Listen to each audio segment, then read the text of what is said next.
Well, Griff, now to another one of our top stories. American Wall Street Journal reporter Evan Gershkovich has been detained and accused of spying by Russian officials. For more on this and its potential political implications, joining me now in studio is former NPR Moscow correspondent Lucian Kim, who now knows Evan from his time in Moscow. This is just terrible news for his family. I'm sure, Lucian, that you know very well the nature of what they're charging him with makes it difficult to have a clear view of where this is going. Well, in some sense, the fact that we do know what he's charged with does give us an idea of what might await him, because he's been being charged with espionage, a very serious crime, and he'll probably face a closed trial. We probably won't even have a good idea what the concrete accusations are, and he'll probably be sentenced. That's a grim outlook. You know, this is not a country that's friendly to journalists. You know very well. You were there reporting in Moscow until just before the invasion. Tell me what it's like, you know, working there, what kind of risks you face as a journalist, and what it's like dealing with the Russian government, where it's not exactly a free press kind of a country. Sure. I mean, that's a great question, and people have always asked me about that.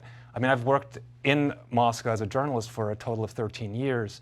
And I have to say, for all the time that I was there, foreign journalists sort of worked with a certain sense of immunity, that we weren't really affected by all sorts of draconian laws. We were writing for a foreign audience, and the Kremlin didn't even really care that much what we were writing. All that changed at the beginning of Putin's full-scale invasion. A lot of U.S. news organizations pulled out their correspondents because they were afraid of falling afoul of new laws against spreading so-called fake news or discrediting the Russian military. And that's what everyone was afraid about, those laws. And now what happened to Evan is he's being charged with espionage, which is a very, very serious crime. He won't even have, as I said, an open trial. Why do you think Evan stayed behind and kept on reporting when other organizations pulled out all of their reporters? Well, Evan is an extremely committed reporter. His parents are Soviet emigres, so he had Russian language growing up, and it was a big story. What is going on inside Russia? A lot of the focus right now is rightfully on Ukraine, but what is actually happening inside of Russia, especially because of all these draconian laws? I think that is what drove him to go there and keep on reporting. How do you know from any of your contacts that may still be there, you know, how Russian citizens are reacting to this news and also to, you know, more broadly, the war in Ukraine? How is that playing out in Russian media, and how are people digesting it?